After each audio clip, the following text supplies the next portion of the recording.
উপকরণে লাগছে দেখুন, এখানে আছে গোটা, এখানে আছে দেখুন একটা মিডিয়াম সাইজের কুচনো পেঁয়াজ, আছে কুচনো টমেটো, আছে আদা রসুনের পেস্ট, লঙ্কার গুঁড়ো, লবণ। আর এখানে আছে দেখুন টুকরো করে ডুমো করে কেটে নিয়েছিলাম আলু, ঠিক আছে। তো দেখুন এরকম, এটা আমি কিন্তু হলুদ লবণ দিয়ে সিদ্ধ করেছি।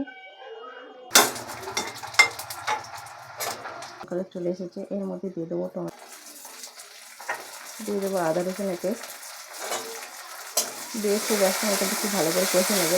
তো এর মধ্যে দিয়ে দেবে মতো হলুদ গুঁড়ো, লঙ্কার গুঁড়ো, দিয়ে দেবো স্বাদ অনুযায়ী লবণ, দিয়ে আবার এটা সব কিছু ভালো করে কষে নেবো একটু জল দিয়ে। তো এই যে দেখুন আমার কিন্তু এখানে মশলা খুব